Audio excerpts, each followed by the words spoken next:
guys, Extremist Models here, back at you with another video. In today's episode, I'm going to be going over my completed 1971 Ford XJRF-100.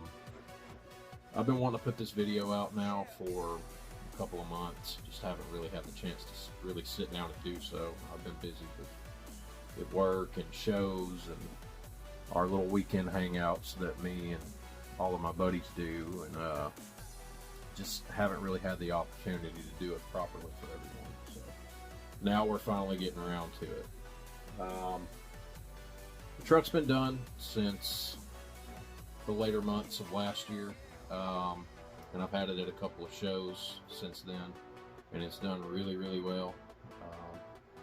I love the build.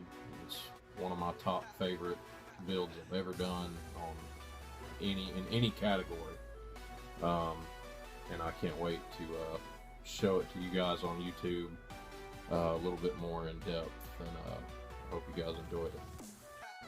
Alright guys, so here it is, our completed 1971 Ford XJRF-100. Let's get right on into it. So the idea for this started at AtlantaCon 2022 in Marietta last year, and I was walking around. I was, hitting up the vendors and buying some really cool kits, and I stumbled upon this 1971 Ford Ranger. This is actually an F100, but it doesn't matter. It's the same truck. Because I'm a huge Ford guy. Love my Mobius kits also. You guys have seen some of the past videos that I've done dealing with Mobius kits. And I at the time had no idea that what I eventually ended up doing with this kit was going to be what I ended up doing with it. So I'm still walking around, and I don't actually have the box for the Jaguar kit here, but I found a Tamiya 1/24 scale Jaguar XJR 9LM Le Mans race car. And right then the idea kind of just set in. I thought, how cool would it be to back half this pickup truck with the parts out of this race car. Just do something completely different. Just kind of go crazy with it. Sky's the limit. No rules. Just build something that's truly different. So I came home, and I got to work, and this thing right here is pretty much what happened. The model kind of speaks for itself. It's accrued its own little reputation. It's been to 2 shows so far. Its debut show was the Acme Southern Nats this past November, and it harbored a lot of attention, as much or more than everything else that I had there. This thing is like neck and neck with the Nighthawk on attention. I don't know what it is, but people are just kind of drawn to this thing, and I love it. I took it to the Hope It Don't Snow show put on by the South Carolina Modeling Association in Spartanburg a few weekends ago, and it pulled a top 10 win. And again, I can't thank everyone enough. It means the world to me to be able to share the stage with what I consider to be, some of the very best modelers this community has got to offer, and I really appreciate it. I'll set that back over there. So in order to pull this off and to get the 2 kits to work together, we'll go ahead and take the clamshell off for you guys. In order to get this to work, I knew I was going to have to lengthen the chassis, okay? Because the distance between the original race car's bulkhead, which is one of the starting points for the kit, the car kit, making sure that everything was going to line up, you got to start with this bulkhead back here. This plate that the struts for the engine attached to, and all these other little struts. It all has to start here, relevant to the chassis. So to get this to work, because the cab of the truck is longer from this point to the center of your wheelbase here, because it is longer than the original car, I ended up having to put in a plasticard shim here. Once that was in place, I was able to go ahead and start working out, you know, how high the tires are going to sit inside the wheel arches. At first, I didn't want the wheel arches to sit this high up because I didn't want to lose the original hood for the truck. But I got to thinking, you know, the engine's in the middle back here. Nothing's going to be going on up here, so there's no reason for the original hood to be functional. So I went ahead and glued it in, cut my fender arches out, and installed these really nice resin wide body fenders from C1 models, and blended them in with Tamiya spot and glazing putty. I don't know how well you can see that. The lighting that I've got right now is not the greatest. I've got a new desk lamp coming. But yeah, once I got that sorted out and figuring out, you know, how easy it's going to be to get these tires and wheels to turn like they do in the Tamiya kit, I was able to start working on the fender wells. And you can't see them because they're all tucked in underneath the hood. But I had to scratch build some fender wells in here. And then once that was done, I came back and scratch built a functional front air dam here. And it actually, like I said, it is actually functional. You can see the tip of the tweezers passing in front of the grill. And that allowed the cab to sit perfectly in between these fender wells. This air dam passes, there's probably millimeters, just a couple of millimeters between the air dam walls and the fender wells themselves. So once I got that worked out and got all the measurements done, I was able to go back to work on the back of the truck. And what I ended up having to do to get the interior tub for the race car, which actually attaches to the front of this bulkhead, in order to get this to work, I wasn't able to take the bulkhead and just sandwich it to the back of the original cab. Otherwise, the interior tub wouldn't have lined up. So what I did was I took this bulkhead and laid it on the back of the truck and traced it, and then went in and cut a giant Jaguar XJR-9LM shaped bulkhead in the back of the original truck cab. Cleaned it up, glued this thing in, filled it, and in doing so, that allowed everything behind the bulkhead to line up the way it's supposed to, and it also allowed everything in front of the bulkhead to line up the way it's supposed to. Then, to get the interior tub to work out, because, you know, this is the original Jaguar tub in there, but as you can see, the Ford pickups, door panels, and everything are still present inside the truck. So to get that to work, I went ahead and assembled the parameter of the original truck's interior. I left the floorboard out, and then I set the interior tub in against the bulkhead,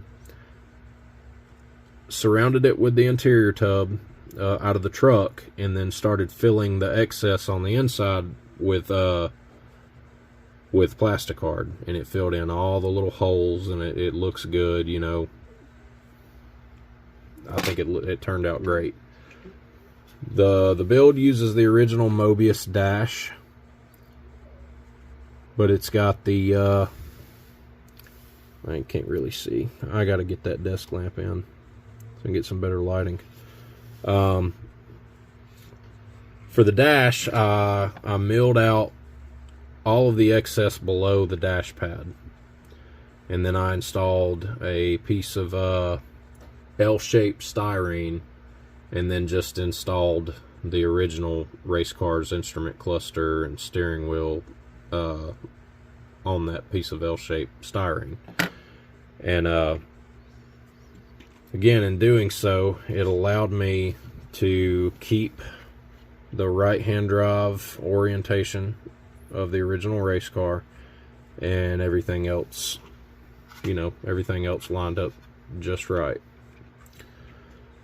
So among the scratch built items on the truck, we've went over the air dam, the front air dam. I knew that I wanted to update the aero. I didn't want to just use what was on the car kit, because it just wasn't, I wasn't vibing with that. So I scratch built some side skirts out of plasticard. The wing plates are all scratch built, front and rear.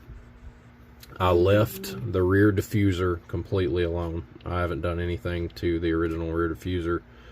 In fact, the only thing from the bulkhead back that's scratch built are the exhaust tips, and those are just cut out of some styrene tube and installed. I thought that they would look a lot better than the factory tips that come on the car.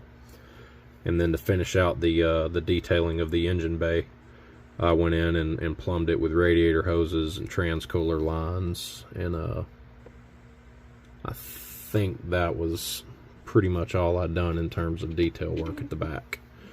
In adding to the aero, I shaved a little bit off the front splitter here to install these side wickers on the front of the front sides of the splitter, and I just sandwiched them in against the side of the original grill.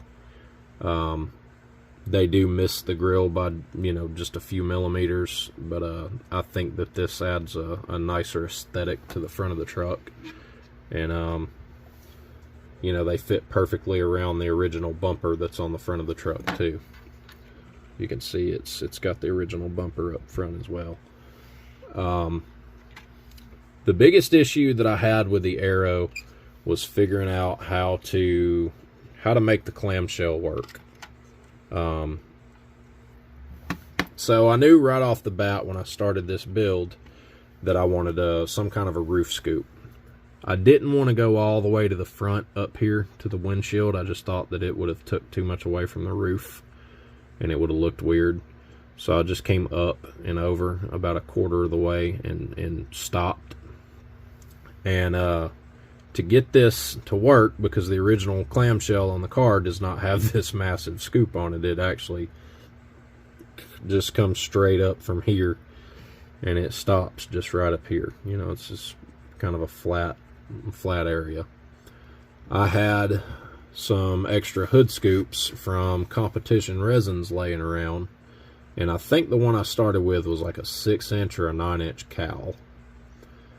So what I did was I went in and just tacked it in back here with some super glue, and then I came up here and I pie cut it probably, I don't know, 40 degrees or so, 40 or 50 degrees. Took a lighter, heated this up from the inside, and just bent it in on itself. Went into the sides, filled it with more plasticard, and then eventually blended all of this in with more Bondo spot and glazing putty. And then one of the little issues that I had that I wasn't thinking about when I started the build was the placement of the wing. On the back of the original car, the wing would have set somewhere down in here. It would have been way too low. And I'm no expert in aerodynamics, but I would think that a wing this low off the back of this truck, with the roof sitting up so high, the air coming over would have just passed directly over the wing and it would have made it useless. So I got to scrounging around the parts box and I found these old Top Fuel dragster wing struts, and I just cut them, and I used some metal pins up through each of the 4 rods, and I left just a few millimeters of the actual wire sticking out of each of these posts. That way I could just drill the clamshell out, and that allowed me to actually mock this wing up on the truck without ever having to glue it. And then to add to, you know, the aerodynamics, I just cut these scratch built wing plates out of styrene plasticard, and you know, that's all she wrote in terms of, you know, some of the scratch built stuff that's going on. For the color, I knew that I wanted to go with olive drab. I knew that that's what I wanted as my primary. Usually when I build models, I've got a pretty good idea of what I want it to look like when it's done. The mental images that I had of this truck when I started it eluded me. I could not really figure out how I wanted to go with it. Because quite frankly, merging a pickup truck with a full-blown Le Mans race car is not something that has been done before. It's not something that, you know, you kind of have an idea about. So figuring out a paint, you know, a paint job for it was also very difficult, because I didn't even have the image of how I wanted the truck to look at the very end. I didn't even have that image in my head yet. So I just knew I wanted to go with olive drab. And, you know, my buddies all poke at me from time to time about, you know, painting my models flat colors and stuff. You know, I just really like the way flat paints look on certain builds. That, and I haven't really figured out how to make my paints look like glass yet. So, but anyways, you'll notice that the paint job on this truck is marbled. And to achieve this, I went back to my model aircraft building roots and used the same techniques on this truck that I use to paint model planes with. So what I did, I started out with Mr. Surfacer 1500 Black. If you guys are looking for a good primer, and I mean this, if you guys are looking for a good primer for anything, use Mr. Surfacer. This stuff is great. Mix it with leveling thinner, Mr. Color leveling thinner, and you talk about a badass primer. It's durable. It doesn't scratch very easy. It's got a nice satin sheen to it, so if you're looking to paint something satin black, it does really good at mimicking satin black. But just overall, the best primer I've ever used. But anyways, I started out with the black primer, and then I went in and I started picking panel lines and little demarcation lines. For example, this gap between this line on the original hood here, relevant to this trim line on the air dam. And what I did was I got some Tamiya XF57 buff, which is a nice warm kind of light brown color, light brownish yellow beige kind of color, and I started marbling my paint in. And marbling essentially is just a bunch of zigzags and like little lazy eights, and you know, I'm sure I'm kicking a dead horse here. You guys probably know full well what the marbling technique is, but what you do is you go in and you start marbling in between little demarcation lines and panel lines, and you leave the actual lines alone. You don't touch, you don't paint over them, you don't skip over them or anything, because you're trying to set up some like post shading effects, where these lines are actually really more prominent than they would be. So what you end up getting is a nice marbled, sort of splotchy paint job. And like I said, I went between panel lines, so I would go in here and marble, and I would stop right here at the door line, and then I would drop below this bump that's on the cab. I'd go in and I'd marble more here, and I marbled more here, and then I'd keep going over the roof, so on and so forth. You guys get it. Then I came back over everything with XF62 olive drab, and I did the same exact marbling technique. And what you end up with, all these sections here that have the lighter color below them are more prominent than they would be here along this panel line, because you didn't actually pre-shade this panel line. Now these lines along the hood and the air dam and the bump down the side and all this trim and everything, it all sticks out more. And yeah, I top coated with olive drab in a, you know, modulated marbled kind of approach. Then I kind of fell on my face again. I knew that I needed an accent color, and I didn't want to do more olive drab or black or whatever, because I thought that it would look kind of tacky. And, you know, like, of course, you know, he went with black. I knew I needed something else. So I started digging around the paint stash, and I settled on XF28 dark copper. This is a much better looking color, I think, than Tamiya's actual copper shade. It looks more like real copper. And that's what I used on the wheels and the grill. And I just really think that it really sets the green off. They're both very complementary of each other. And, you know, they both kind of just take the parts of the truck that are painted the opposite color, and it kind of just punts them right in your face. Like, it just, I think it's a great color combo.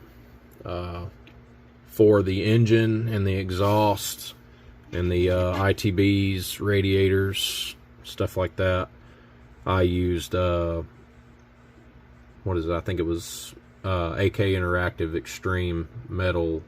I think it was polished aluminum that I used on all this. And then I just went in along the tips, the exhaust tips, and I weathered them accordingly, and weathered all the bends in the exhaust accordingly.